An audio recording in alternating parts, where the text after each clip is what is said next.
A sigh of relief and joy that they have finally been released flies away into the sunset sky. One of the interlocutors expresses confusion about this distribution of priorities at school. The girl reminds him that not everyone can make a living with supernatural abilities. The young people start a conversation about the commercial aspect of granting abilities. One of them comes to the conclusion that those who are born with supernatural abilities should be envied. Although they shared their talent with others, they essentially had no other choice. The conversation turns to the Darky race and the war, and the girl says she has no intention of volunteering. The boy boasts that his father arranged everything for him and that the family business is practically in his pocket. As soon as they notice Riley, girls start praising this incredibly talented, handsome man. They are interested in which military academy he will get into, but presumably the best one. The girl, whispering to Riley, asks if he wants to have dinner with her today. He says he had no plans, and nearby Quinn is told to stop immediately. The boy asks if the pursuer saw how many fingers he was showing him. He calls Quinn a fool and, asking if he wants to die, promises to catch up with him. The boy, forgetting to look around, continues to tease his pursuer. This ends up being dangerous for him, because he only notices the obstacle at the last moment. As Quinn falls after the collision, he experiences such pain that it becomes difficult not to comment on it. The girl sympathetically asks him if he is okay, if he is hurt, and the guy turns his gaze to her. She groans regretfully, belatedly realizing what this delay cost Quinn. Having finally caught up with their victim, the former pursuers begin to mimic her. The sight of this makes the girl feel unwell, and her condition does not go unnoticed by Riley. At the same moment, the guy silently collects and activates mana in his hand, stabilizing the charge. The magical matter finds its target with lightning speed, hitting Quinn straight. People around them don't understand what's going on and why these guys are fighting on the last day. As they leave, one of the guys warns Quinn not to cross their path. The guy coughs. They call him lucky because he managed to withstand Riley's blow. And while they are discussing Quinn, he mentally wonders if they all don't get bored. Our hero has no superpowers, which becomes the subject of ridicule for everyone around him. There is no point in talking about the fight against the Darky race, because even at school they are despised. News is coming in about the 5-year anniversary of the peace treaty with the Darky race. Quinn thinks about going to the military academy tomorrow to try to come out. However, if he fails to reveal his superpowers even there, the boy's life is unlikely to change. Returning home, the first thing Quinn does is go to the Book of Abilities, plunging into 6 years of memories. When those people came to him, they politely apologized for the disturbance and asked his name. The boy confirmed his identity and was introduced as a representative of the Special Forces. They respectfully reported that the boy's parents died in the war with the Darky race. Since Quinn had no relatives, the state took on the responsibility of paying for his upkeep. The parents left this Book of Abilities to their son as an inheritance, but he had to sign it. Then the boy wondered why his parents went to war. Now this question worries him no less because all that was left was this book. Moreover, even it was not fully accessible as it still remained closed. Sighing dejectedly, Quinn assumes that he will have to get the Book of Ability at the military academy. The guy considers a photograph to be much better than this stupid book that won't open. Saying that he barely remembers what they look like, Quinn doesn't notice the drops that have fallen from his nose. When the blood reaches a hard surface, it breaks into even more pieces. Quinn belatedly catches herself, screaming in frustration and rushing to stock up on napkins. But suddenly the guy freezes, trying to understand what is wrong because the book takes on a special aura. It grows stronger and stronger, spreading throughout the area, and Quinn's confusion continues to grow. Suddenly the boy realizes that everything is not for nothing, and the book opens. More and more questions appear. Something like a spark bursts out of the tome and rushing towards the owner crashes into his head. Crying out more from surprise than pain, Quinn tries to figure out what's going on, but the next moment he begins to experience pain that is unbearable. So, in order to give her at least some vent, the guy starts screaming loudly. The pain begins to subside, dying down along with the desperate cry. Quinn's breathing is ragged. Falling to his knees from exhaustion, the guy breathes a sigh of relief but also feels a headache. A strange window pops up before my eyes with a congratulatory message about receiving something. But Quinn doesn't quite understand what they're talking about, as he only sees the beginning of a word that looks like blood. And this is the last thought that hits the skull before losing consciousness. He dreams of boys playing with a ball with enthusiasm, and Quinn himself is unable to contain himself. The kids stop when they hear a strange voice asking if he can join them. Little Quinn approaches his silent interlocutors cautiously, afraid of scaring them. And they rush off, saying that they don't want to be friends with someone who has a bad upbringing. The same people appear behind him, again telling the boy that his parents died. The boy with haunted eyes turns around, reliving his grief. and the silhouettes of the parents from the frame begin to call their son by name, mournfully chanting him. The voice, full of pain and helplessness, gradually gains momentum, turning into a scream. The young man's eyes widened, and he realized that someone was indeed calling him by name. The people standing outside warn Quinn that they intend to break down the door. They give the guy a head start of up to 3, and he, hurrying towards them, announces that he is already on his way. Sergeant Griff asks what's going on and why the guy only opened the door now. When the guy says he was sleeping, the man says he has exactly 2 minutes to get ready. Quinn carries out the order while trying to remember where he might have left the Book of Ability. He is also interested in how he managed to sleep until the morning, and the guy remembers opening the book. Noticing the broken glasses, Quinn realizes with annoyance that he won't have time to buy new ones. But something tells him that this won't be necessary. The guy rubs his eyes in disbelief.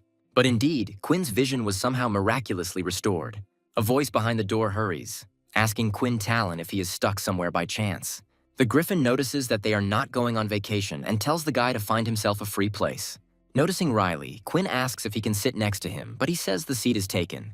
Looking around the cabin, the guy comes to the conclusion that the other seats are also occupied. Quinn hesitates at the seat next to Riley, who warns him in a disgruntled tone about the consequences of his choice.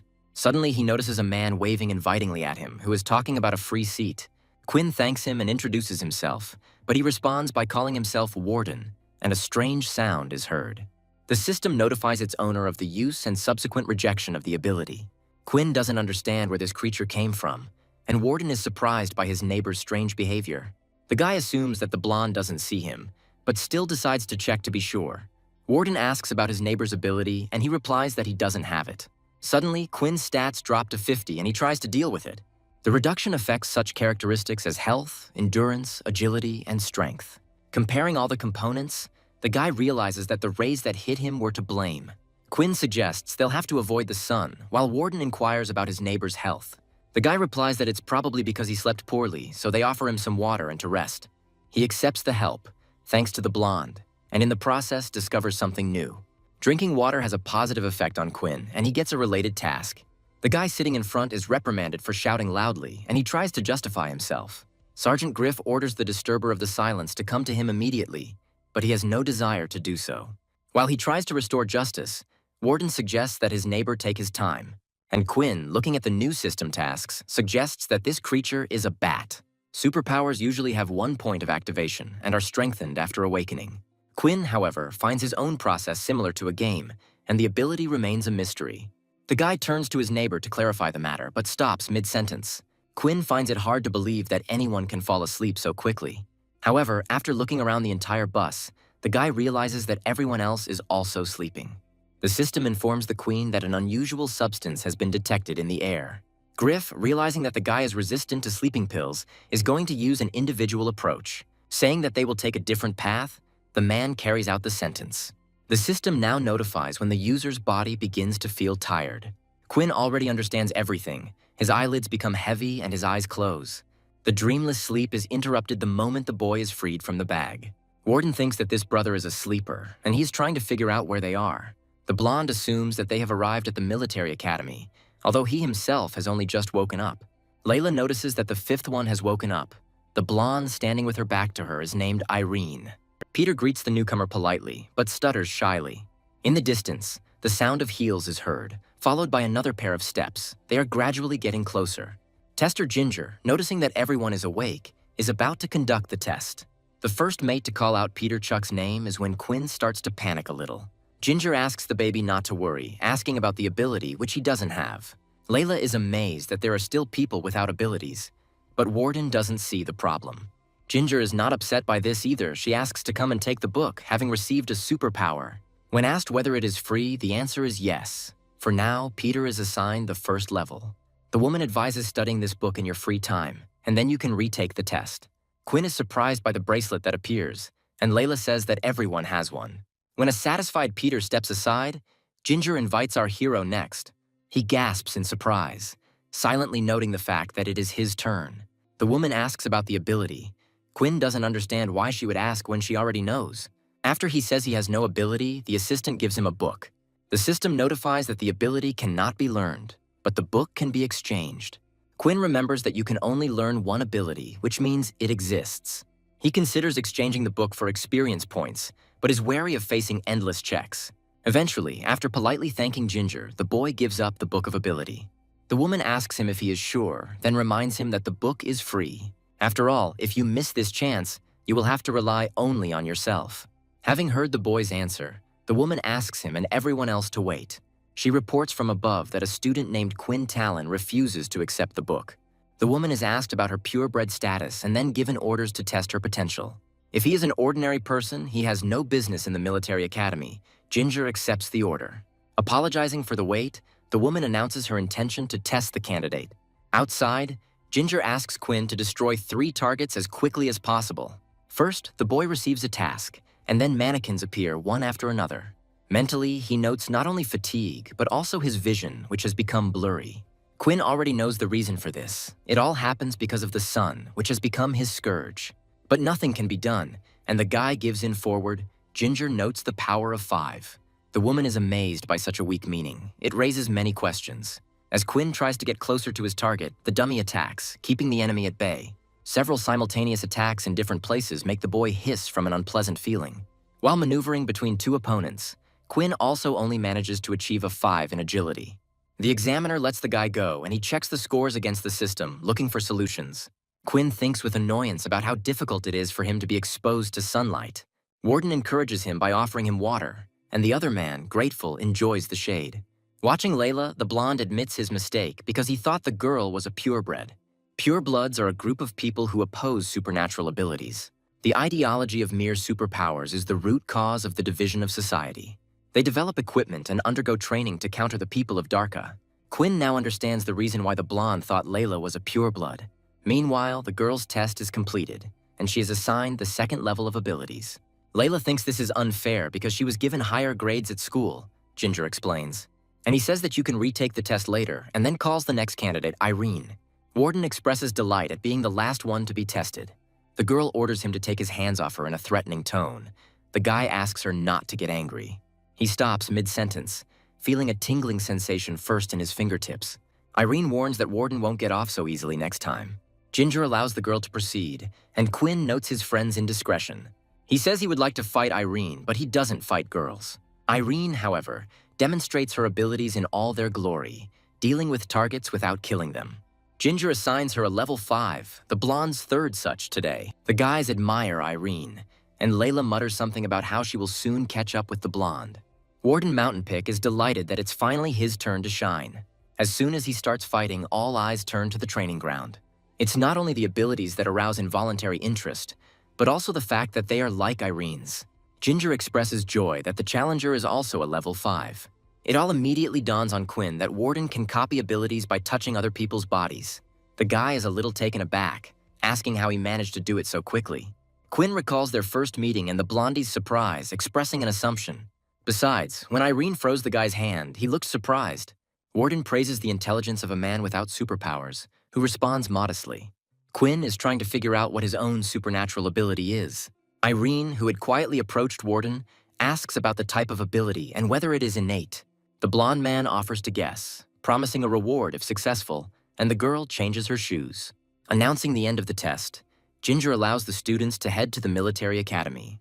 Peter can't help but admire this thriving city. Quinn also likes what appears before his eyes, and he also does not neglect a remark.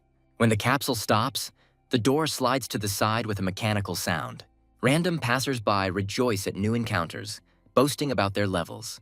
Those who have more of it neglect those with whom they were previously acquainted. Peter and Quinn find it mundane, but that doesn't make it any less pleasant. The one who ignored the 2nd level one notices Riley. The red-haired one greets him reservedly, and he refuses to have lunch together. The 3rd level girls fawn over Irene. Hearing this, the 4th level students push them aside, making their way to their superiors. Peter says what everyone speaks of. Everyone wants to have connections with stronger people. Teacher Dar suddenly appeared and called the children to step aside. He invites them to draw numbers from a box, take their luggage, and go to the room. Peter tries to figure out where Warden is. Quinn suggests that he too is surrounded by the lower ones. Approaching the box, the first one draws a number, which turns out to be 23. A guy standing nearby is just thinking about who he will live with during his studies. Hearing that Peter also has a 23rd, the boy starts thinking feverishly. Approaching Quinn, he asks what his number is, and he gives the number, clarifying the reason. The boy comes up with an idea and swaps the balls, thinking that the two will get along well together. Peter apologizes to Quinn, saying that he knew no one wanted to live with someone like him. He reminds him that he is also at level 1 and encourages his neighbor. Warden appears on the horizon and will also be living in room 23.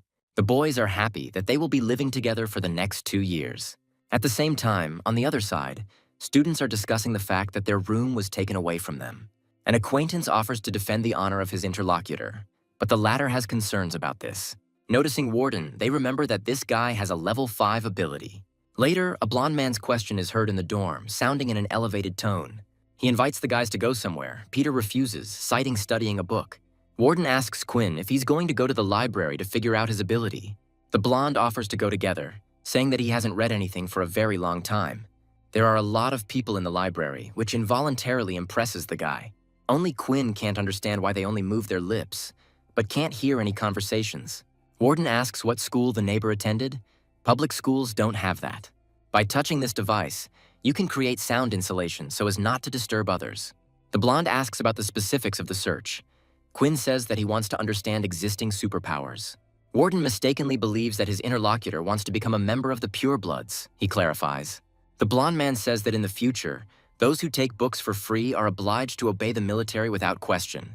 Quinn remembers Peter looking happy, wondering if he knew the cost of the service. Warden is asked about abilities that can be weakened by sunlight. The blonde talks about the possible options, joking that they are not vampires, but people. After some time, Quinn is finally convinced that there is nothing useful to be found here. But still, hope dies last, and the guy is going to go and look from above. His feet lead him to a section that contains works on knowledge in the field of science fiction. The guy finds the story of a red dragon that incarnated as a human quite interesting. But he is inclined to think that this is fantasy, since vampires and dragons are creatures of legend.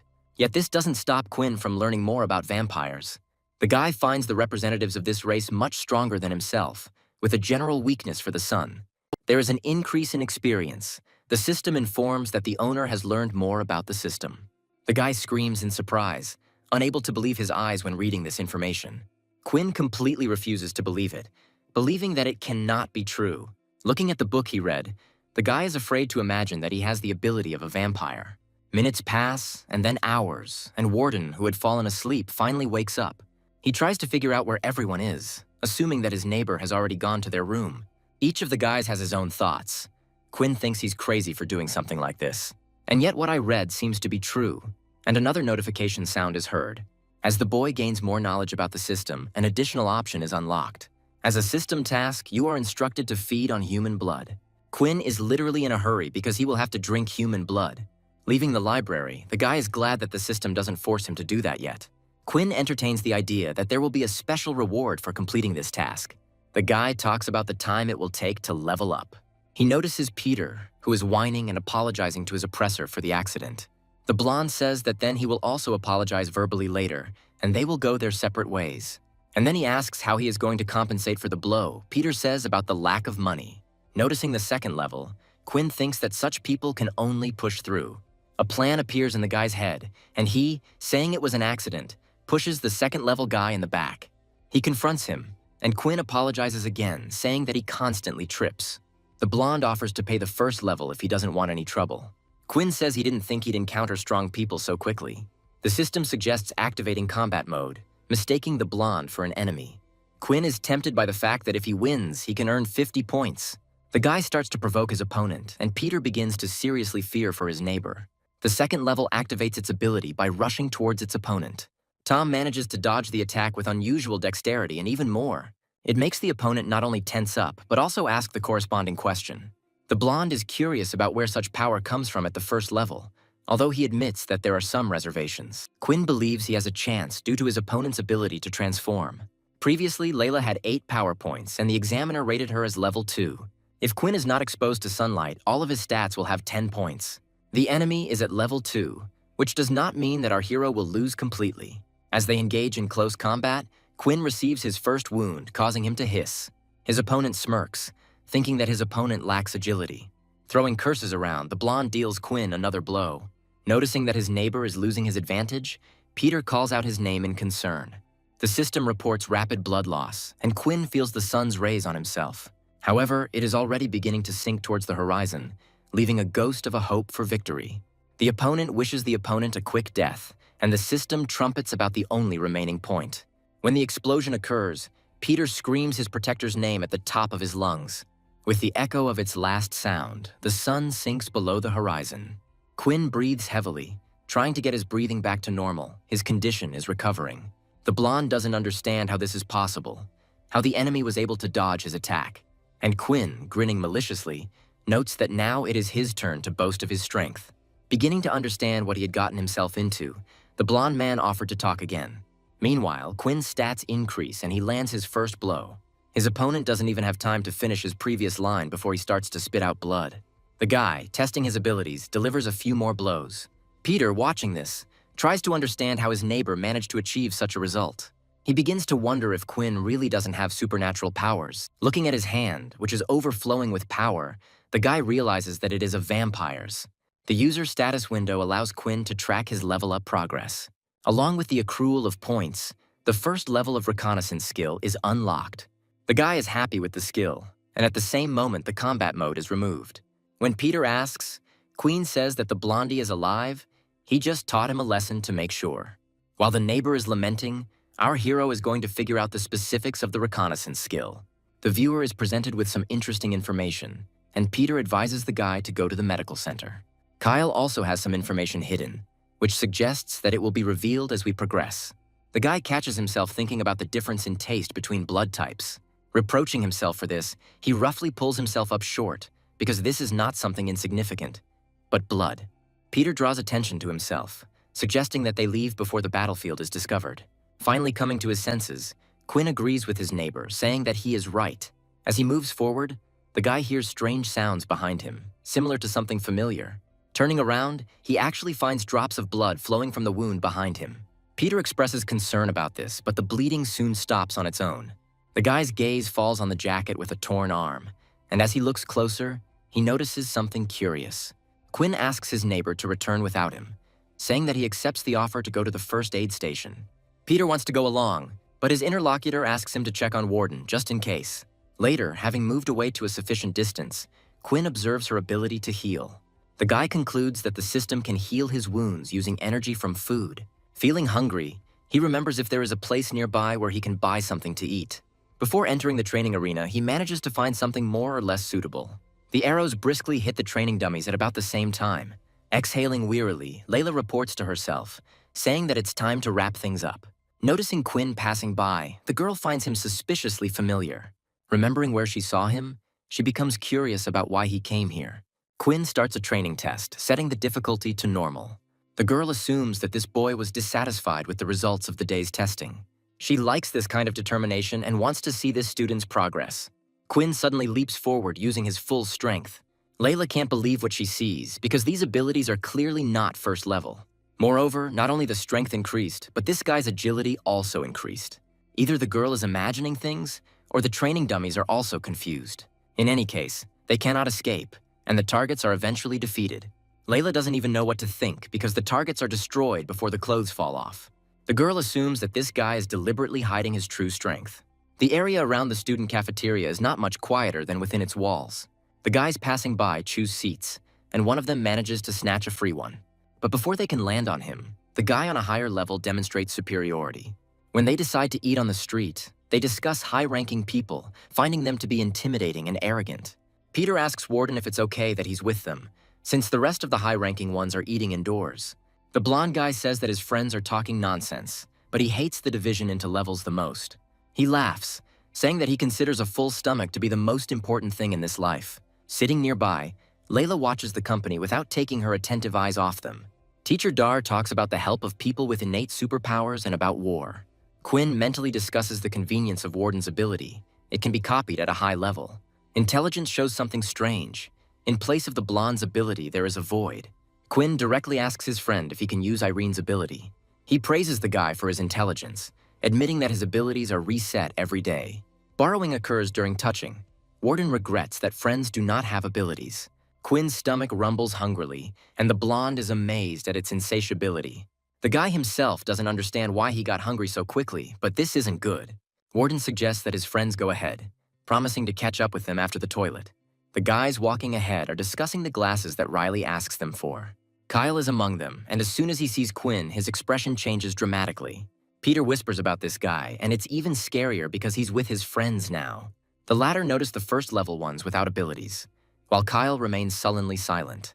Peter expresses concerns, but Quinn cuts them off. Otherwise, the blondie would become a victim of ridicule. The guys at a higher level voluntarily and forcibly ask the younger ones for 10 points. Peter admits that he doesn't even get that much in a month. Quinn's answer is less pitiful. The guys say that it's supposedly on credit, and Kyle, who's standing behind them, is sweating profusely. He tries to dissuade his friends, and another familiar figure appears behind him. The 5-level one says that he can lend the points, but the interest will be high. The guys back down, realizing that these three are friends and don't need any trouble. Several more faces appear on the scene, asking why they should offend their inferiors.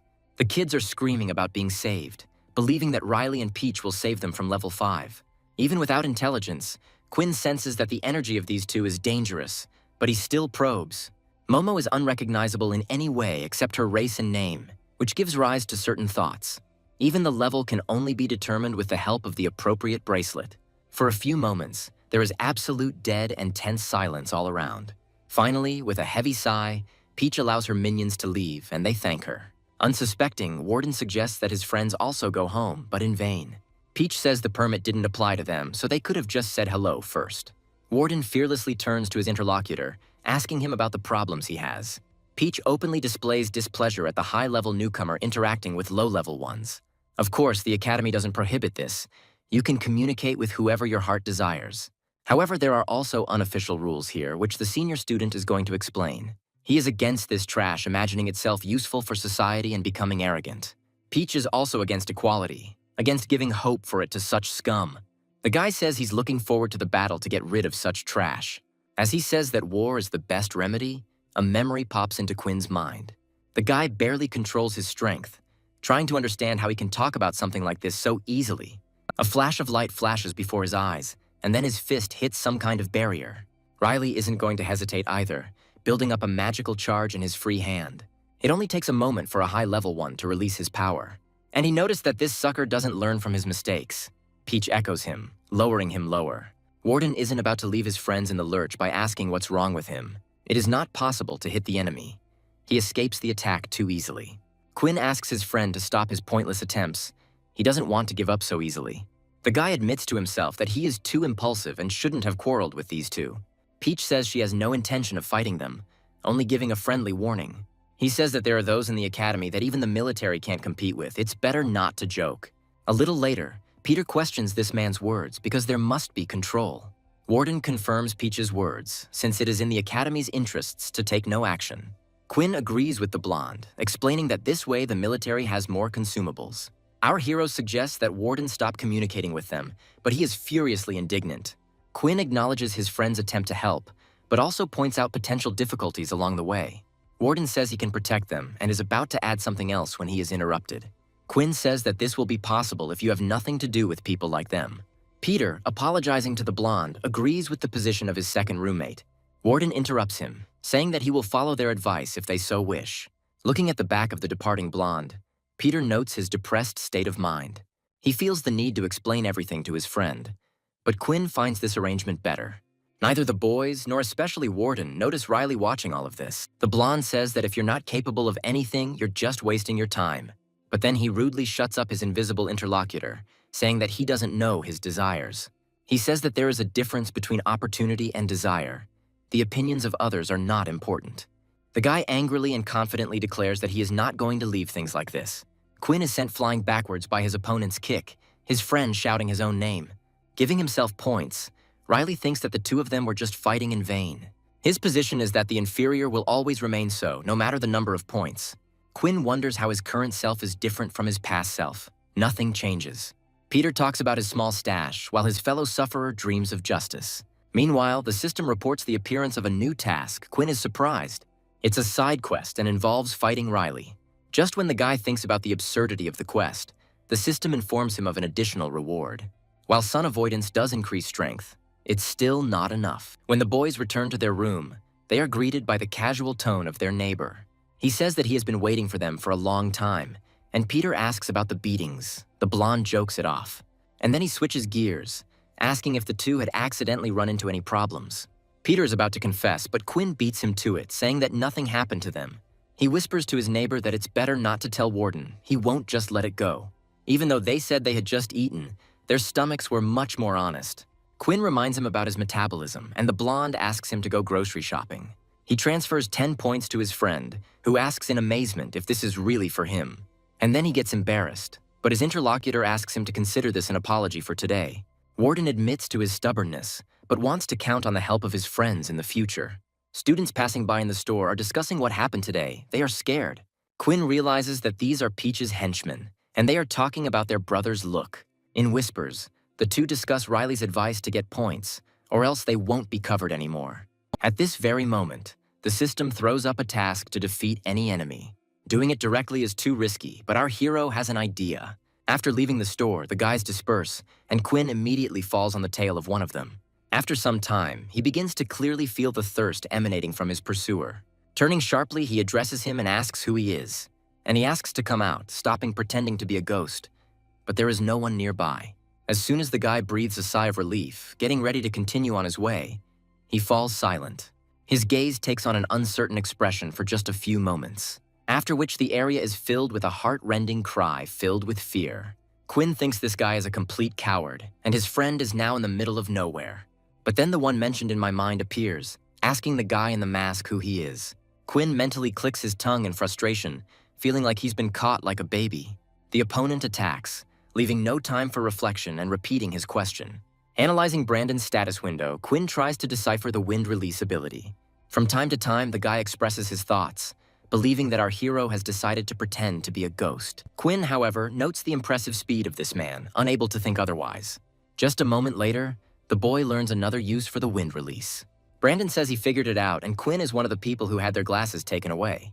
He mocks the guy, saying that hiding your face won't get you revenge, it's not enough. Brandon says that he will forgive the insolent man only if he takes off this mask. Meanwhile, Quinn analyzes his opponent's abilities, comparing them with his fighting style. And he comes to the conclusion that his defense is weak. He needs to hit him at least once. Asking if he is tired of living, Brandon performs wind blade strikes. But his opponent forces his way through all obstacles, not sparing his own body. The obsession with hitting at least once pushes all common sense out of the head. And when he gets close enough, Quinn delivers his first blow with all his might. Since the opponent dodges, the guy comes up with a more effective idea. Closing the distance again, Quinn says he's going to shred that ugly face in front of him. And without thinking twice, the guy delivers a sure blow that simply cannot fail. Brandon holds back as long as he can, but the area is still filled with his piercing roar. Thus, the side quest is completed, and Quinn receives his well-deserved reward. The guy doesn't like this system, but he takes advantage of the opportunity to level up. And then something happens that he could never have expected, causing him to gasp in surprise. Quinn feels an inexplicable wave of blood-chilling heat roll through his body. The bite site begins to throb, causing Quinn to scream in pain. After thanking the cashier one last time, an unsuspecting Layla leaves the store. A strange sound makes the girl turn around sharply, her honed reflexes making their contribution. Peering into the darkness, Layla tries to discern what is hidden in it, but in vain. The guy doesn't consider the evolution into a half-human to be such. He's only happy with the increase in his health indicator. Well, and the skill, Bloodblade, which is an offensive ability. The system warns that it is no longer possible to suppress the thirst for blood. You need to drink. Otherwise, health will continue to decline, and only saturation will help to restore it. Quinn himself feels this overwhelming hunger, which is becoming increasingly difficult to bear. The guy can't think about anything else. All his thoughts are filled with nothing but blood. By approaching and touching a potential victim, he is only going to try. Hearing strange and ambiguous sounds, the one sitting in the bushes misunderstands everything. She presents a completely different picture, since from her position it is impossible to see everything in detail. Desperately turning her head to come to her senses, Layla tries to find another explanation, and Quinn suddenly stops, wondering what he's doing. Backing away in fear, the boy realizes that he just lost control of himself. Quinn knows it was the vampire's innate instinct that kicked in, but who can explain it to? Layla slowly begins to think logically, realizing that these two were not kissing at all. Rushing after the nimble shadow, the girl is going to follow the strange first-level one. The same one, stopping, understands that his health continues to decline. Things are bad. The system notifies the owner that his hunger is already at its limit. Some kind of plan appears in his head, and the guy goes to the necessary place. Layla can't understand what this first-level person needs in the hospital's medical office. The only theory that comes to mind is that Quinn was wounded. But this guy is acting strange, and the girl is trying to figure out what he is looking for. And Quinn, realizing that she is at her limit and can no longer find the strength in herself, weakens. Layla arrives just in time to prevent the guy from hitting his head on the floor. The girl asks about the guy's condition, mentally noting that his whole body is burning. Quinn no longer understands whether he is conscious or whether this is a mirage, but he tries to focus. There are two natures fighting within him, and the guy apologizes in advance for his next actions. When Quinn falls on the tender neck and encircles the girl's body, Layla asks to stop. Weakly trying to resist, she asks the guy what he is doing, but he doesn't hear her, because he can no longer think of anything except this sweet blood. Layla stops resisting and, gasping helplessly, slowly goes limp in Quinn's arms. When she falls, the guy doesn't even try to catch her. His thoughts are focused on something else. Meanwhile, the user's hunger decreases and health begins to gradually recover. Quinn rushes to the girl, trying to bring her to her senses and asking how she is. Having laid her on the bed, the guy announces his intention to call a doctor. While running around the hospital wing looking for a doctor, Quinn reports that Layla has fainted. After some time, the girl manages to open her heavy eyelids with difficulty. Dr. Miley tells the woman who woke up that there is nothing serious, just a little anemia. She prescribes vitamins to the girl and advises her to thank her boyfriend for his concern. Layla is trying to understand which guy they are talking about. Who could possibly be so worried about her? The doctor says he's talking about Quinn, but the girl calls him an ordinary classmate. In the head of the girl, who remembered how she was bitten, a clear assumption begins to form. There is only one word that comes to mind that can describe someone who feeds on blood. After taking the blood, Quinn's hunger was pacified and his stats increased. While his friend asks someone for forgiveness in his sleep, the guy studies his system window. Improved stats are nice, but the problem of blood production still exists. Remembering the taste of Layla's blood, the guy becomes interested in comparing her with another. Quinn is thinking about talking to the girl about buying and selling her blood. But he finds it strange to spend money on buying blood, and besides, he doesn't have any. Teacher Dar announces the end of the lesson and reminds of important information. He warns that next week they will have a combat practical lesson. Warden is curious about what they will do with it. Peter shares his thoughts on it. Quinn suggests that his friends go first, announcing their intention to visit the medical office. Warden promises to take a portion for his friend, who, thanks to the blonde, leaves. Following his route, the guy tries to figure out where the blood could be stored. He suggests that it should be stored in a cooler place, such as a laboratory. When he is grabbed by the scruff of the neck, a girl's voice unquestioningly offers to chat a little. In a demanding tone, Layla asks what Quinn did to her yesterday, but he evades. The girl tells him not to lie, saying that she remembers how he bit her yesterday in the medical office. Layla responds to stupid excuses unwaveringly, brushing them aside and stating them. The guy says that he wants to explain everything to his interlocutor, but it is extremely difficult. Layla says that she understands everything perfectly. Quinn asks her what she wants. The girl promises that she can keep a secret, but in return asks the guy to help her. He, beginning to sense something was wrong, nevertheless clarifies what kind of help his interlocutor requires. Layla says something Quinn didn't expect to hear. She asks to be turned into a vampire. He decides to clarify whether he understood correctly, and the girl says that she wants to become a vampire. Quinn asks again, and Layla replies that this is her biggest dream.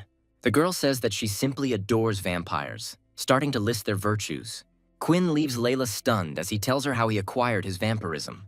The girl falls into despair, because in a lifetime one can master only one ability. Coming to her senses a little, she asks why Quinn is hiding, and he explains. Catching a thread of hope in the words, Layla returns to life again, seeing an opportunity for herself. Quinn agrees with the words that he doesn't yet know for sure whether he can convert others. Layla offers her blood, asking that if the opportunity arises, she be turned into a vampire. The guy agrees, but emphasizes that there are no guarantees. Peter is rushing to his friend. Quinn asks her friend what happened. Layla remembers this guy. Peter, having caught his breath a little, reports that Warden has problems. Running into the necessary room, Quinn asks his friend what happened to him. The same one turns to the one who asked the question, but the latter's attention is directed to someone else. There is blood splattered all over the floor and walls, which is torture for a newly minted vampire. The boy's heart stumbles, skips a beat, and begins to speed up its rhythm. Peter asks fearfully if it was Warden himself who beat up all those people. He doesn't answer, but that's not required. Everything is clear without words. Quinn asks if they are the cause of the fight. Warden asks not to approach him.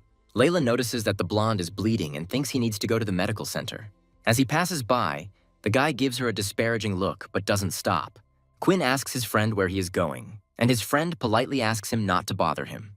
Peter says they were talking about the test, and then some seniors pestered them.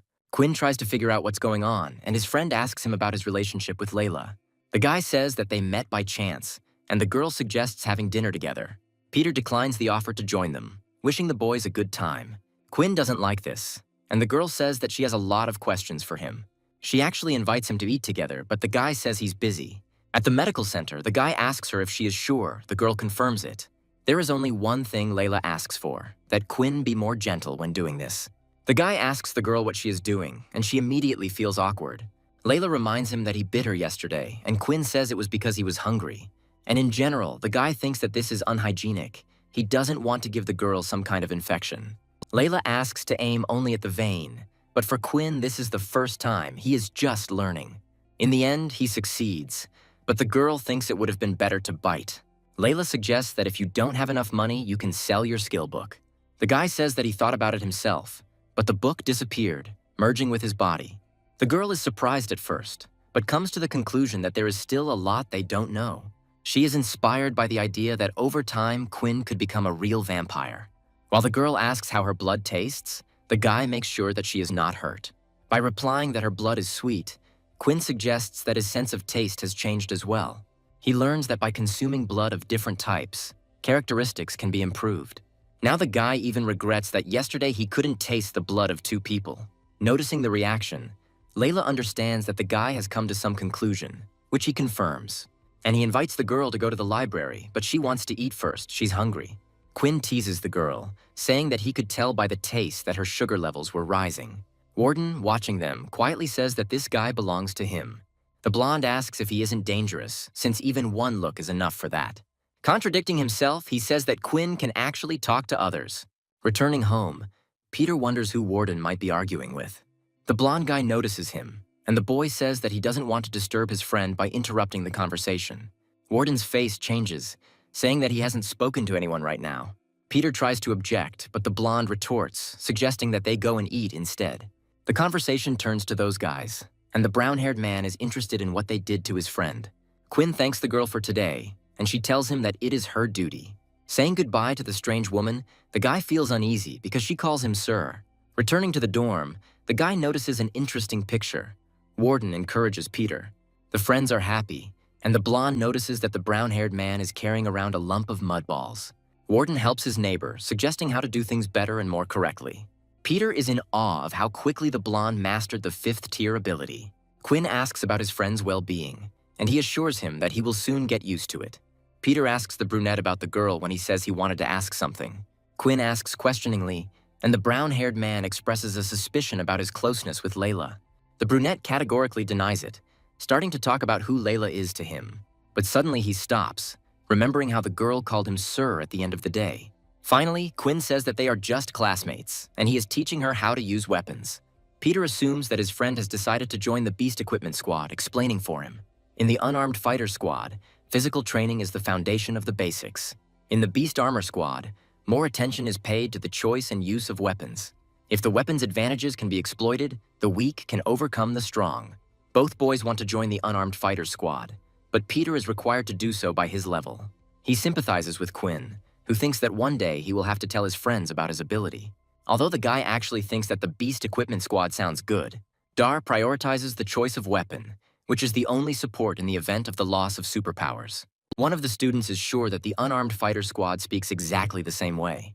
Maintaining a conversation costs him and his interlocutor a moment of experienced fear. The Beast Equipment Squad's instructor, Plumfight, says that they will die then. Layla asks Quinn about his friends, and he says they joined the Unarmed Fighter Squad. The girl groans with displeasure, asking what this girl is doing here. The interlocutor clarifies, but he himself understands who we are talking about, seeing the one who surpassed Layla last time. The latter says that next time they clash, she will definitely not lose. Plumfight tasks the students with choosing a weapon, but each student can only choose one. Before doing so, Quinn carefully studies the characteristics using the scout function. To his surprise, his gaze falls on something that makes the guy interrupt his thoughts. This item is a piece of armor called the Black Claw Gloves. They boost basic stats and improve combat skills, as if made for Quinn. The teacher advises choosing something else, since the item is only good for close range. Thanks to the man for the advice, Quinn says that he will still try, but he says something strange. Plumfight asks everyone to be silent, and those who have already chosen a weapon to come to him. Irene is the first to raise her hand, announcing her intention to open this stage. The boys begin to talk quietly, ready to sacrifice themselves to the goddess. As soon as the teacher starts asking who wants to spar, he falls silent in understanding. After running his gaze over the crowd of students, he allows the tall one to come out, who is happy. And going up on stage, he says with rapture that even an outstanding newcomer cannot overcome him. The girl doesn't answer. Instead of words, her actions and determined attitude speak for her. This boar takes off at a speed unusual for his size. Irene is cold-blooded. Instead of panicking, she parries and dives down, dodging the enemy's attack. The senior student sees her movements, but he can't do anything to counter them. He doesn't have time. The girl, however, after his admission that the battle was lost, considers him a chatterbox. Quinn thinks that Irene's movements are different from everyone else's. They are graceful. The teacher asks everyone else to check the bracelets, which will select an opponent by level. While his opponent expresses dissatisfaction, Quinn ponders his own capabilities, experiencing doubts. Guys with identical third-level abilities are making fun of a colleague. And he, believing that the distribution is wrong, is going to deal with the enemy as quickly as possible. The people around him make fun of Quinn, and Layla asks if the guy is confident in his abilities. After completing this task, the guy will be able to receive a reward and level up. In anticipation, he invites his opponent to begin, and he too is burning with impatience. This is why the third level gives in forward only after the beginning is confirmed. Since Quinn manages to successfully dodge the attack, the boy involuntarily praises him. However, he is confident in himself, since his weapon is not piercing, but cutting. When the enemy's spear freezes after the attack, the spectators scream almost in unison. Layla is unable to contain her fear. The guy's name bursts out of her involuntarily. However, it is in vain. Quinn notes that the claws he chose have quite good protection. Desperately twitching in an attempt to free himself, the opponent finally asks the guy to let go. He clarifies whether he really wants this, while simultaneously accumulating energy in his hand. Still not receiving an answer, the guy makes a decision for his opponent, allowing him to get what he deserves. The onlookers can't believe that this guy managed to intercept Ance's attack. The girls I know are also surprised, but in different ways. Noticing the enemy's movement, Ance understands what he has planned only at the last moment. Quinn, knocking the spear out of someone else's hands, simultaneously sends his opponent flying. Gasping for air, he covers quite an impressive distance. Ance says that his opponent has angered him, but the teacher notes that the competition is over. Quinn's opponent can't believe he lost, citing problems with his weapon. The teacher shouts angrily, saying that no one will be able to cheat under his nose. Those present do not understand how a third-level person could lose to a boy without abilities. Layla quietly remarks that Quinn has made enemies again, and their number is growing. The guy doesn't care about this. He only feels sorry for the blood that was spilled in vain. The girl gets it. And she asks her interlocutor not to worry, because soon she will reward him accordingly. Quinn flushes and stutters, asking the girl what she's even talking about. Along with the stated experience points, Quinn receives a skill called blood storage. The guy enjoys the abundance of awards, and his worries about storing blood turn out to be in vain. While testing Quinn's level and ability, the teacher finds out that she is not the latter. The man is surprised by this, feeling that this boy has interested him. An hour later, he allows the students to rest, after which they will spar in pairs. Quinn congratulates the girl on her victory, and she responds with her usual immodesty and self-confidence. Telling his friend that he has an idea, Reeds begins whispering it to Ance. Approaching the couple, they offer to compete in the next round, justifying the loss. Ance also adds that a few bets won't hurt, and that he's prepared to offer compensation in case of a loss. Layla asks her friend's opinion. He thinks these conditions are not bad. Approaching the teacher, the seniors ask permission to begin, and he allows it. Those nearby begin to take an interest and start making fun of the third-level ones. The system sends Quinn a task, and he understands that he must not lose the duel under any circumstances. The guy finds it strange that the guy with the cabbage head only has one shield. Quinn asks the girl to look after him. Offering to look after the second one, the partner agrees. Meanwhile, the contestants are asked to get ready as the start of the competition is announced. Ance warns his opponent that he will not be able to deal with him so easily. When they clash, Cabbage Head recoils, finding the confrontation dangerous. Layla says that she is his opponent, warning about the possibility of a sneak attack. The girl finds it strange that Reeds does not approach Quinn and does not attack her, and he, continuing to only fight off attacks, gives a signal to his partner. Ants suddenly changes his position, which does not go unnoticed by his closest opponent. The guy starts approaching Quinn with a war cry, who tries to figure out the maneuver. Reeds, meanwhile, makes a hand gesture, taking advantage of the fact that no one is looking at him. But not everyone is absorbed in the battle. There is someone who notices the manipulation. Layla jumps in surprise when she realizes that this is most likely a superpower. And indeed, literally moments later, Reeds directs the phalanxes towards the enemy. Realizing that she won't make it in time, the girl screams at the top of her voice, warning her partner. But it's too late. The projectile has already reached its target, mercilessly biting into the flesh. And while Quinn is distracted, another enemy finishes what his companion started. The student's mock apologizing voice reaches the teacher's ears. Ants says he didn't think Quinn wouldn't be able to react in time and dodge. Layla publicly announces that Reeds cheated, even though it was prohibited.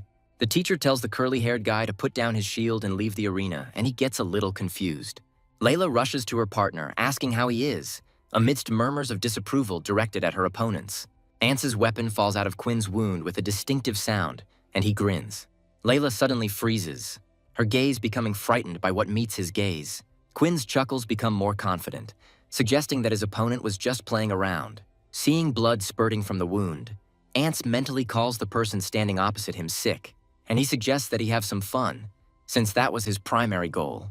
The guy can't understand what's happening to his body, but he frantically urges himself to calm down. Only looking at Quinn like this does the words about there being nothing to worry about take on the opposite meaning. Unable to contain his fear, the boy screams hysterically and starts to squeal. Teacher Plumfight comes to the rescue, having managed to react just in time. Ance cuts off his scream, turning into a squeak as the danger has safely passed. The man, turning to the distraught student, asks him to stop. The duel is over. He realizes that Quinn really did intend to kill his classmate.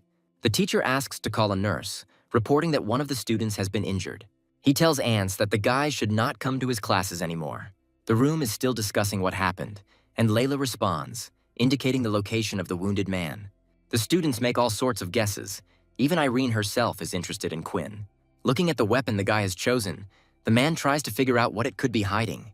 This is the first time he's seen anyone deal such powerful damage with these black claws. Dr. Miley says that nothing serious happened. It's enough to just lie down and rest. Layla takes these words into account and politely thanks the woman. Returning to her friend, the girl tells him what the doctor said, and he agrees with it. Quinn thanks Layla for the blood, and they begin to discuss his impulsive action. The girl leaves, telling her friend to rest, and she herself is going to wash his clothes. Noticing the hurrying guys, Layla understands who they are and who they are rushing to. The girl tells them the room number where the boy is staying and relays the doctor's words. Noticing Quinn's clothes, Warden is frightened, amazed by the amount of blood on them. The guy's bipolar disorder wakes up again, one of whose personalities remembers his words. Layla asks him who he is talking to, and Peter asks his neighbor to calm down. Shutting up either the girl or his own personality, the blonde does not hold back. It becomes clear when Warden asks her what she did to Quinn that Peter panics. With great effort, Layla says that she did nothing, and the neighbor begs the blonde to calm down. Warden tells Peter to shut up too, forbidding anyone to call him by that name, and the boy gets scared. With the last of her strength, the girl tries to gather energy while she is distracted, and switching attention to his own voice, he takes advantage of the pause. As the scalpel cuts into the man's leg, the grip weakens, releasing Layla from his hand. Between coughs, the girl orders him to take his hands off her. She warns that if the guy approaches her again, Layla will finish him off. Peter reminds her that this girl is Quinn's friend, but he stands his ground, wanting to teach her a lesson.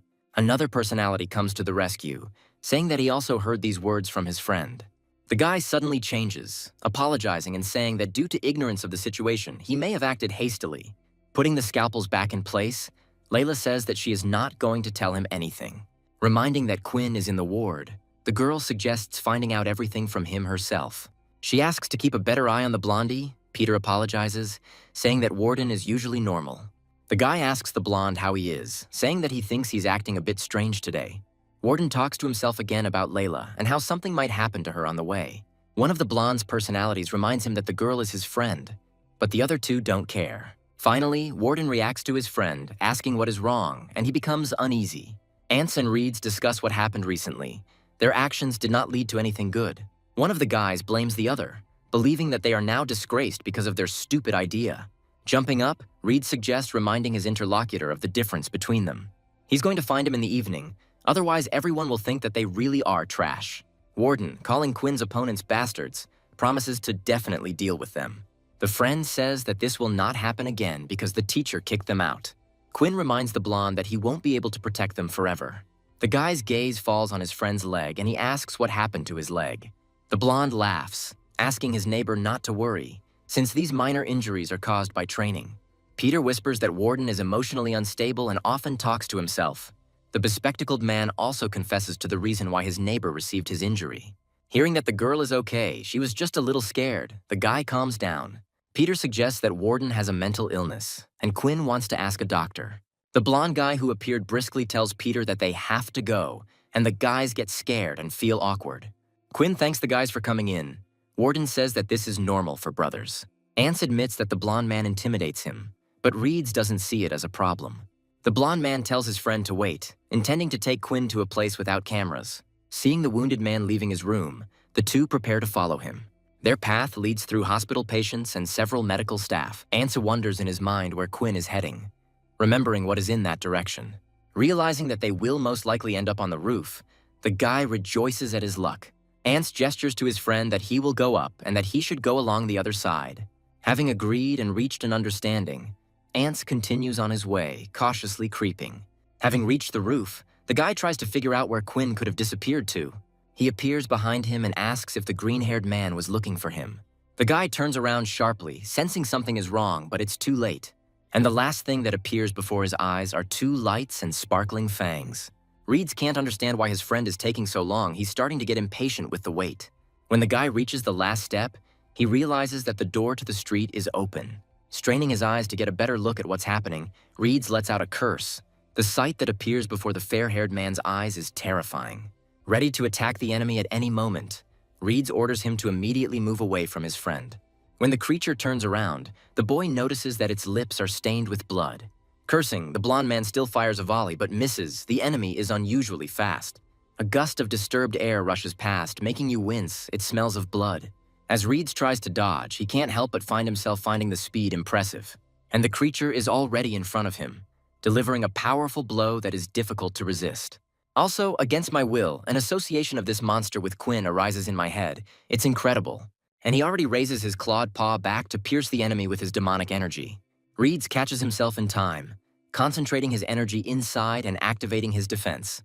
He manages not only to push the enemy back, but also to reach him, inflicting a wound. Allowing himself to slide across the rooftop, Quinn hisses in pain at the injury. The hand trembles treacherously, and the opponent, grinning, begins his tirade. Reeds is glad that he has protection, otherwise he wouldn't be able to withstand such a blow. The guy starts to say that it's his turn to attack, but stops. It is hard to believe that the wounds of the person standing opposite were healed. But it is true. Reed's knees start to tremble when he thinks about this monster training at their academy. And then he takes off from his place and jumps into the air in a way that no other person could. When the boy's bone blade breaks, the boy refuses to believe it. Meanwhile, the enemy begins to deliver multiple blows, intending to destroy the defense. Reeds is having a hard time because the power and frequency of these attacks are too high for him. And at the very moment when the guy allows the thought that the defense will not hold, it happens. Reeds is thrown back several meters, causing him to smash across the court, scattering bones. Only this red moon, which became an involuntary witness, knows what happened. Meanwhile, the system informs its owner about the successful completion of the previous task. Quinn manages to not only replenish his health, but also improve his stats. But then he hears approaching footsteps behind him and voices discussing their work. A young nurse screams, calling her older colleague to look at something terrible. They call the duty unit, requesting an ambulance and security, and briefly describing the situation. While Quinn is trying to figure out what to do, a familiar questioning voice approaches him from behind. Quickly turning around and grabbing the uninvited guest, the guy is about to ask who he is. Belatedly, he realizes that it is Layla, the girl telling her friend how she ended up here. Quinn asks if she has actually arrived, and her interlocutor's answer is positive. The arriving reinforcements ask where the wounded are. They are going to check everything here. Quinn tenses when he hears that the Secret Service agents intend to inspect the entrance as well. Grabbing his girlfriend in his arms, the guy informs her that she needs to get out of here. The guy suddenly realizes that something is wrong, and for some reason they are not flying. He asks Layla about this, and she recalls her words about how she needed preparation. But the girl values her life, so she folds her hands in the appropriate gesture, concentrating. Quinn states the fact that they are indeed flying. Layla exhales tiredly, ironically. Later, she asks if her friend will tell her everything now, and he says it's a long story. When he finally gets around to telling his story, Layla expresses her opinion about these guys. Quinn asks her not to worry, because what these two will tell about him is unlikely. There is no evidence. He asks her what's going on with Warden. She pauses, and then calls him sick. Layla asks her friend to be careful, arguing that the blonde has problems with his head. Quinn thinks hard about it. So hard that he thinks about it even the next day. He recalls his friend's words about how the blonde loses herself, succumbing to emotions, becoming bipolar. The conversation is interrupted by a familiar, but for some reason stuttering and quiet voice. They greet him, and they apologize. Reeds very politely asks Quinn for forgiveness for yesterday. The guy also apologizes for the fact that they accidentally injured the enemy during training. The blonde man asks for mercy in exchange for promising to remain silent about yesterday. Quinn clarifies. Reed says he didn't see anything, asking to give him a chance, and his interlocutor lets him go. Calling him sir, the boy thanks Quinn, saying that he is already leaving. A breathless Lena, who has been looking for her friend for a long time, hurries to him. He asks what happened. The girl reports that something bad has happened. One of the guys who attacked him yesterday is dead. Of course, it turns out to be none other than Ance Spend, who died yesterday close to midnight. The cause of death was severe bleeding, due to which he lost a lot of blood. There are numerous lacerations on his body, as if the guy had been attacked by a wild animal. It sounds absurd because the academy is safe, and no one, especially an animal, can get in. But they brought this guy here twice. The first time with a classmate, the second time alone. The doctor recalls how yesterday Ance was found in front of the hospital entrance, his pupils no longer reacting. The Griffin asks if they are making fun of him, because these wounds do not look like bites at all. The woman says they looked larger than snake bites, but they healed too quickly. The man asks his second interlocutor what she thinks, and she replies that there are no leads. In the practice room, this is the hottest topic of discussion. The students blame Quinn because he had a fight with Ance the day before. Layla calms her friend down. People approach the guy, saying that the military would like to talk to him. The student asks what the question is, and the teacher tells him not to worry about it. The guy agrees, mentally hoping that no one said anything about him. As he leaves, Quinn asks his friend not to worry about him. He promises to return soon. The teacher announces the start of free practice and asks students to be careful. Quinn is asked not to worry, because if he hasn't done anything, then he has nothing to fear. The woman begins by talking about Ance's murder, gradually moving on to yesterday's quarrel with him. She asks the guy to put his hand on her own, and he obediently complies. The system reports that it cannot refuse the activation of the ability from outside. A voice appears in his head, forcing him to answer the question, "Did he kill Ance yesterday?" The guy obeys without complaint, but his negative answer surprises the woman. She informs her colleagues that this boy is telling the truth, thus ending the interrogation. Quinn mentally reasons, suggesting that this woman might be able to ignore the system's protections. They let him go, thanking him for his cooperation and apologizing for wasting their time. As he leaves, Plumfight recalls his words about how this boy is not guilty of anything. Griff suggests closing the case since there are no suspects and blaming it on an accident. If higher-ups want to conduct their own investigation, they can reopen the case.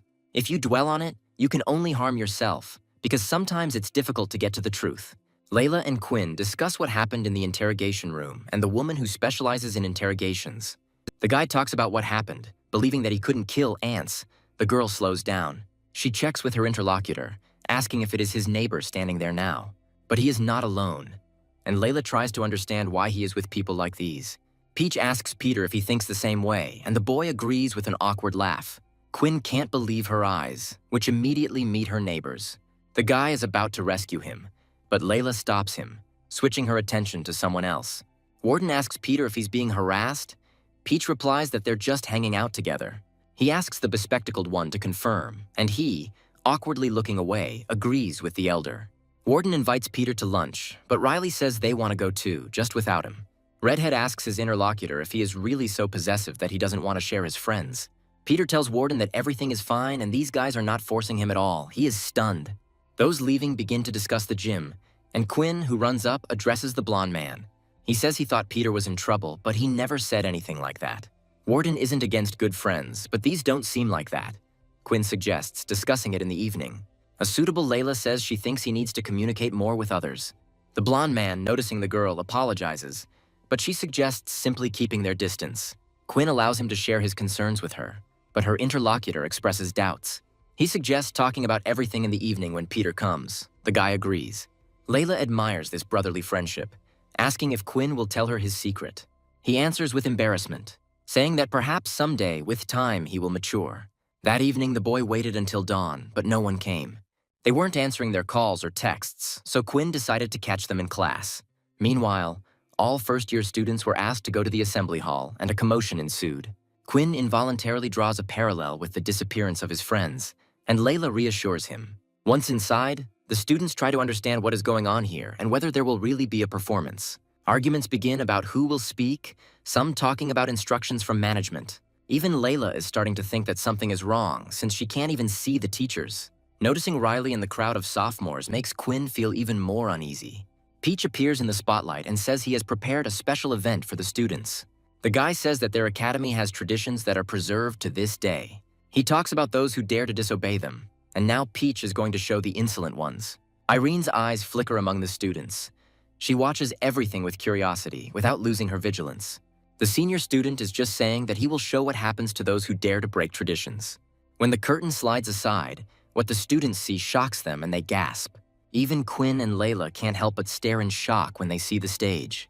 The boy is forced to watch his friends suffering in silence, which is why his name comes out of his mouth.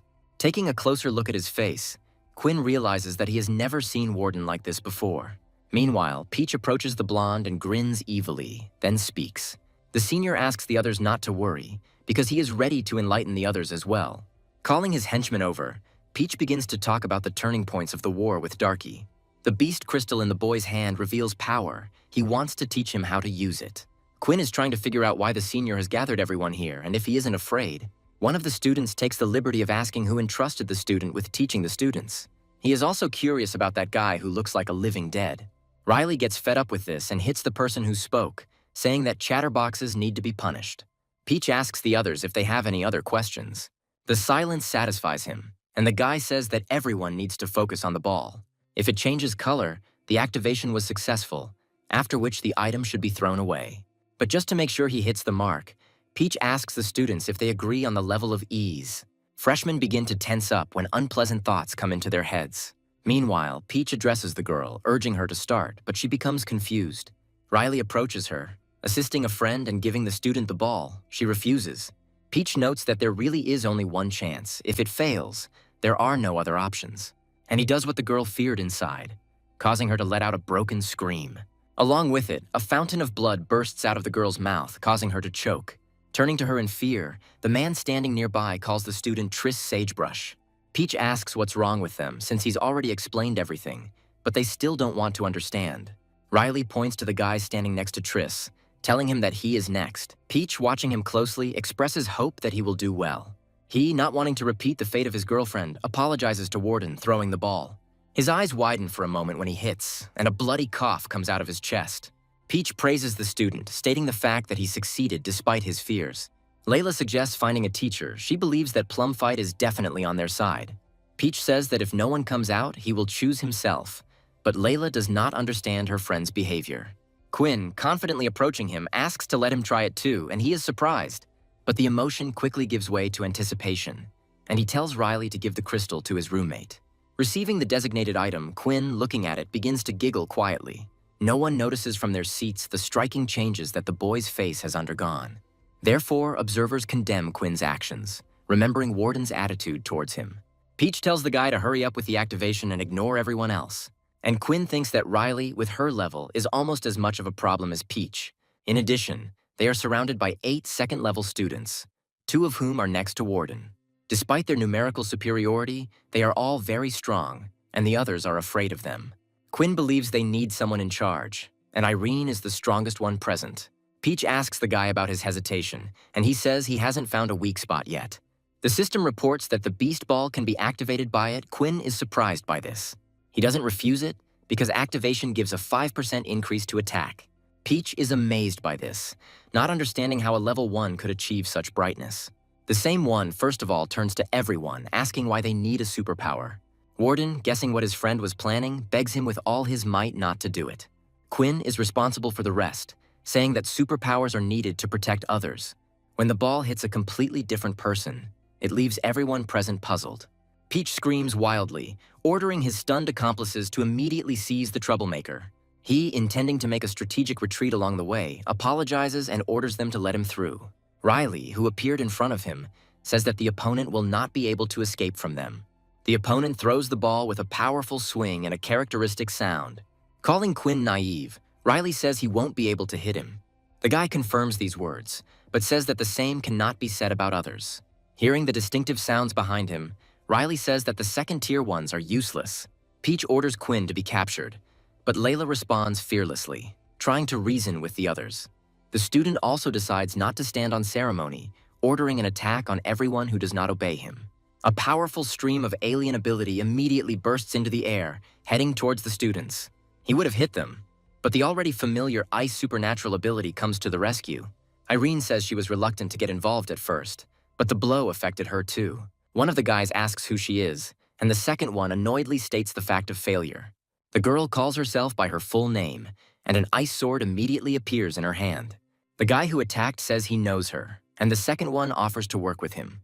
Without responding to save time, the water specialist continues to try to attack. The second one challenges the girl, asking her to transform not water but stone. His technique is not even fully completed when it is interrupted by several volleys. The student himself barely manages to dodge to avoid injury and turns around in surprise. Layla states that Irene is not alone, and she calls on her partner to join the fight. At this time, Peter, sitting in the thick of the battle, tries to bring his breathing back to normal. There's only one thought pulsating in his head, gnawing at his skull. This is all entirely his fault. He remembers how it all started. When Peter asked Peach why they were there, he replied that it was all because they were being watched, and that someone was Warden.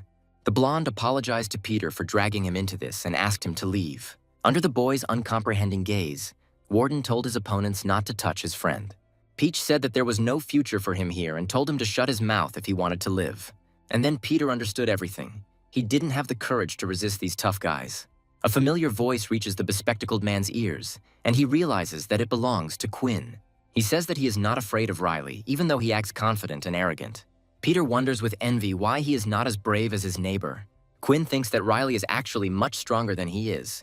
After all, abilities of this level far exceed his own capabilities. And it doesn't matter whether it's close combat or protection of certain parts of the body or areas. Everything looks and feels as if the enemy is practically invulnerable. Even attacks at longer ranges are chaotic. Quinn wonders if this is where they differ from each other. A sudden change of scenery, which gives rise to a new train of thought, does not allow me to continue my thought. The system asks if the owner is ready to accept the request to activate the combat course. The stranger tells Quinn that in this space, time is not connected to the outside world, and politely informs the guy that this is a basic course in hand-to-hand combat. The words about Quinn becoming one of them give rise to certain thoughts. Ignoring the question, the blonde says that in the first lesson he will teach the boy 2 skills. They complement each other, as one is an attacker, the other is a defender. The first skill to be demonstrated is a defensive skill called Flash Step. Riley is baffled as to how this level 1 managed to dodge all of his attacks. Instant Step allows you to move quickly within a 5-meter radius. But Riley is not discouraged, offering to see how long Quinn can hold out with such energy. Our hero finds his opponent insightful, but believes that once is enough. The blow is powerful, but Riley still remains on her feet. Smiling, the guy begins to seem to recall the words about the first level 1 having a memory problem. But he stops short, as he realizes that it was he who miscalculated. The vampire informed Quinn that the attack skill was a chain attack. It can be combined with many other techniques to increase its power. This is exactly what happens when Quinn uses Blood Chain Strike. And Riley's self-confidence evaporates at that moment with lightning speed. Those watching the skirmish from the sidelines scream in amazement, unable to believe their eyes. Anyway, it turns out that Riley was the one who lost to the first tier. His comrades are dumbfounded, because according to rumors, his opponent didn't even have any abilities.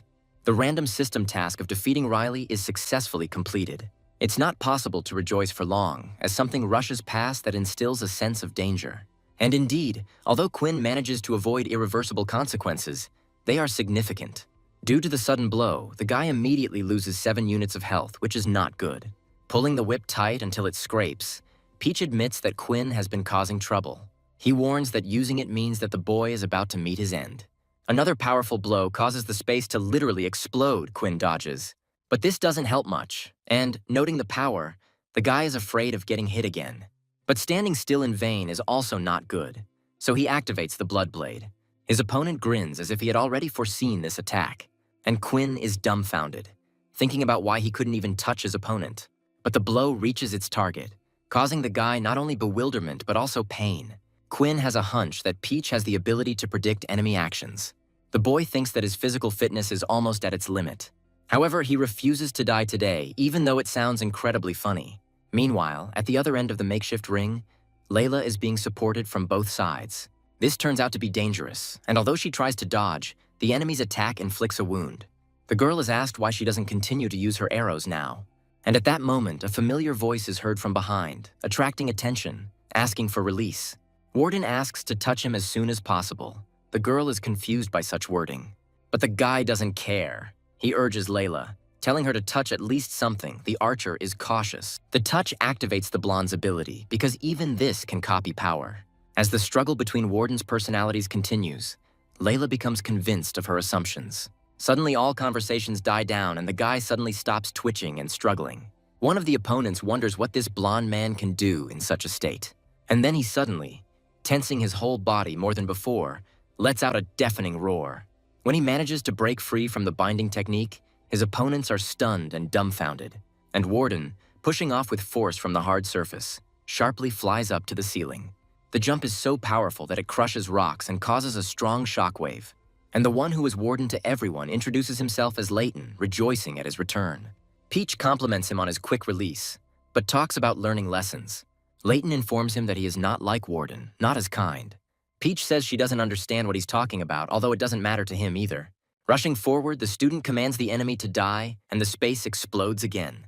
But not at all from hitting and injuring the opponent, but from him intercepting the weapon. The blonde's look is completely different, which leads to opposite thoughts. Peach thinks seriously about his words, realizing that his power is also different from before. Layton asks Quinn to leave the enemy to him. He agrees, but warns him about the other man's superpower. Peach says that since the boy didn't understand the lesson, he will teach him one more time to remember it better. The blonde, using the borrowed strength, pulls several beast balls towards himself. He throws them at his opponent at the same moment that he himself strikes. Pichu manages to dodge both attacks without expending much strength. But Layton has a different idea, and he gradually begins to put it into effect. Pulling his opponent's weapon towards him, the guy suddenly throws it away using a supernatural ability. From behind, like a sneaky rat, another man attacks him, delighted with his own idea. He's only level 2, so it's easy for the blonde to repel the attack. Peach believes that the enemy has nothing new. He is also going to shoot beast crystals. The opponent leaves these words unanswered, instead concentrating on the idea. Peach smirks, telling his opponent that his actions will have no effect. Quinn, however, analyzes the actions of the one who so successfully dodged the attack every time. As a result, the guy comes to the conclusion that Peach's ability may be foresight. Layton asks who said that he wants to do exactly this way and not another, and the blonde slowly begins to reveal his prepared plan to the enemy. And he says that even if Peach knows him now, she still won't be able to stop him. And then it dawns on the guy. He understands that the whole point lies in the previously released crystal. Peach says that he thinks the enemy is too naive, and that he knows more than just how to hide. The guy notices several ice projectiles only at the last moment, and knocking the air out of Peach's lungs along with a scream, he is overtaken by an enemy attack. Taking a few uneven steps with effort, the guy freezes in place. A single chuckle escapes his lips, gradually growing into a mad giggle. Peach says it was his mistake and he didn't think the blonde had an ace up his sleeve. The guy couldn't even imagine that this boy would be able to use 2 abilities at once. Watching this, Quinn tries to figure out when it happened, and it dawns on him. The realization that Warden can use 2 abilities at once is mind-boggling. Peach bursts into manic laughter again, saying that this is getting more and more interesting. However, with a warning thumbs up, he adds something else. Peach says it's not just the blonde who has an ace up his sleeve. Noticing the soul artifact, Layla notices that it has already undergone a reawakening. The girl explains to her friend that this will be able to form a unique weapon in the host's body. Unlike the beast crystal, not everyone can use something like this. It all depends on whether the applicant has a special talent for awakening such a thing. The blonde, also knowing about this, rushes forward, trying to hinder his opponent's plan. However, he turns out to be more agile, aiming his weapon directly at his opponent. Quinn is about to help his friend, but Layla stops him, asking him not to be stupid. The guy realizes that he has spent a lot of energy earlier, and his blood supply is really depleted. He asks Layla to help. She's all for it, but there are too many people in this place. The guy doesn't intend to hesitate, voluntarily forcibly offering to step back. Meanwhile, a flash, which the blonde successfully dodges, shatters the floor. But Peach isn't so simple either, and he takes advantage of the momentary delay to put his plan into action. He suggests seeing where the opponent can hide this time. However, Layton does not intend to allow this to happen. The guy uses the ice blade. This allows him to effectively break the burdensome shackles and free himself. This is why the blonde man successfully leaves before the explosion occurs. Peach chuckles in displeasure, muttering words about fighting a chained beast. Layton states that if the body had not received such serious wounds, it would have been much easier. All the personalities are unanimous in the fact that even with the Pichu Soul artifact, they cannot cope with them. And they decide to take a desperate measure, saying that they are going to call upon the kid.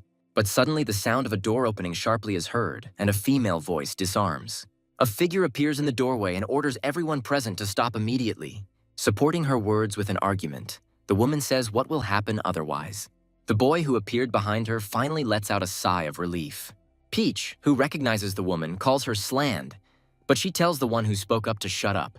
She says that an interrogation will take place soon, and the guy agrees, afraid to joke with such people. Sland orders the wounded to be sent to the hospital and the rest to go to their rooms.